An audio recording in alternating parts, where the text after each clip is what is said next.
everyone. Thank you for joining Storytime of Prince Chief. Today I'll be reading from my book collection titled Bippity Barbershop, author Natasha Anastasia Topley, illustrated by E.B. Lewis. This book belongs to Prince Chief, Bippity Barbershop. Early Saturday morning, Daddy comes to wake me without a secret knock. Bippity beep bop bop, bippity beep bop bop. You up, little man? Daddy pokes his head into my room. I'm up, I say excitedly and jump out of bed. I can hardly wait. I'm going to get my first haircut at the barbershop today. Mama and my sister Kiana are still asleep. Daddy and I have the house all to ourselves. Quietly, Daddy and I dress in matching blue jeans and gym shoes, then head outside. We turn onto Main Street and stop at Jack's Sweet Shop.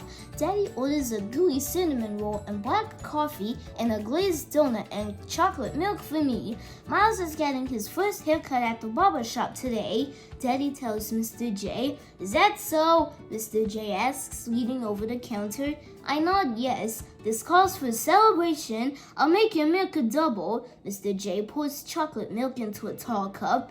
Be brave, little man, he says as he hands it to me. We eat as we walk. Up ahead, I see the green and yellow awning and the white letters on the window that say Seymour's Barbershop. Next to the door is a short, white barber's pole. It has red stripes which curl and swirl around it like strange fish swimming in a sea of white. And there's Mr. Seymour in the window with his wild gray hair dusting off his big shiny chair.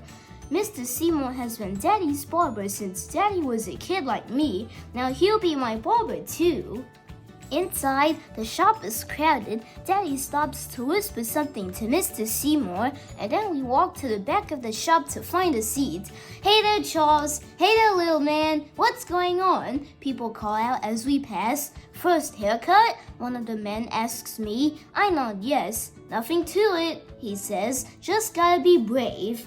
All these people are telling me to be brave, but I don't know exactly what they mean. What does brave mean, Daddy? I ask. It just means that you're not afraid, Daddy says. When we sit down, I practice being brave. As Daddy and I wait our turn, we watch two men playing checkers. Slap! One of the men slams his checker on the board. King me, he shouts with his arms raised high.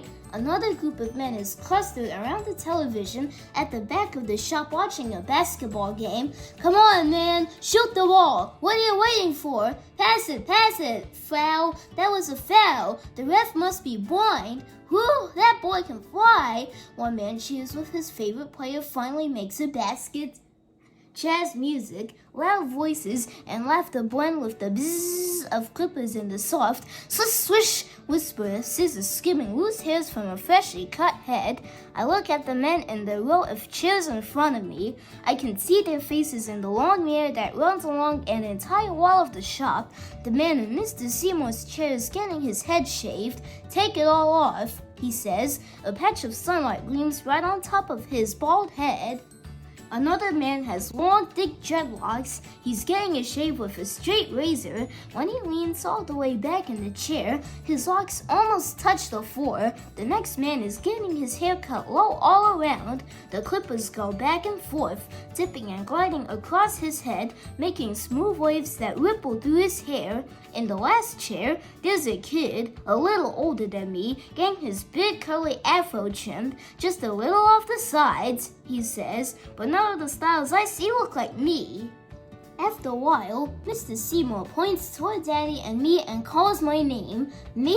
I look at Daddy and then at Mr. Seymour and then at Daddy again. You go first, Miles, he says, and pats me on the shoulder. Be brave, little man. I can hear my heartbeat in my ears and my knees feel wobbly, but I stand up and walk over to the chair. Mr. Seymour helps me up. The chair is so high. Then he drapes a big wide cape over me to catch the loose hairs. What style would you like for your first haircut, little man? Mr. Seymour asks. I shrug my shoulders. I don't know. Mr. Seymour shows me a poster hanging on the wall with pictures of all kinds of different styles, but I still don't see any that look like me. I take one more look around the shop, and when I see Daddy, I know right away which style I want. Cut low on top and shave clean all around, just like his. I whisper to Mr. Seymour, and he goes to work. Mr. Seymour takes out his pick. He picks my hair until it is fluffy and stands up high. Then with his scissors, he begins to cut my hair just like Mama used to do at home. But when he finishes with the pick and scissors, I hear him turn the clippers on. My heart starts beating fast again. Will the clippers hurt? What if Mr. Seymour accidentally cuts off my ear? The loud buzzing noise is coming closer. Then I feel a tickle creeping up the back of my neck. I get so scared, I duck down as low as I could go in the chair and throw the cape over my head. I peek out from under the cape when Mr. Seymour turns the clippers off. Daddy is squatting beside me. I tried to be brave, but I didn't know how, I say with tears in my eyes. You know, I was scared when I got my first haircut, Daddy says, and wipes my tears away. You were? I say with my eyes open wide. Daddy nods, but I'll tell you a trick. Pretend that you're a giant, so tall your head touches the sky, and the buzzing off the clippers is just the sound of airplanes zooming by. Or maybe you're a superhero, saving the earth from a swarm of killer bees. Try it. I promise you won't be frightened anymore. So I close my eyes and think about giants and my favorite superheroes, but I can't picture any of them getting a haircut.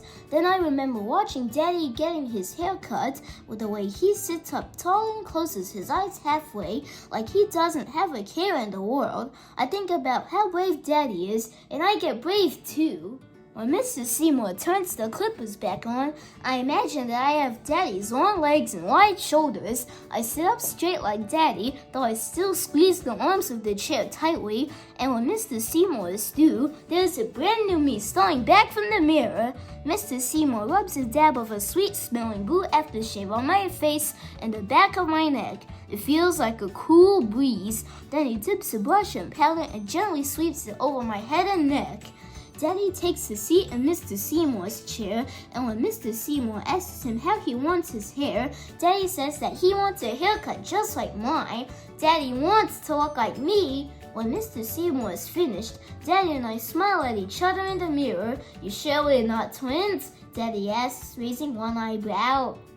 On the way out, some of the other men in the shop hold their hands up to me for high fives. Looking sharp, man, they say. Guess I can't call you little man anymore, Miles. You're one of the big boys now, Mr. Seymour says, and shakes my hand. See you next time.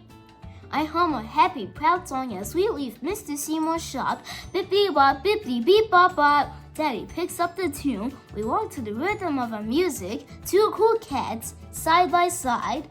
This is a picture of the author Natasha Anastasia Topley and the illustrator E.B. Lewis.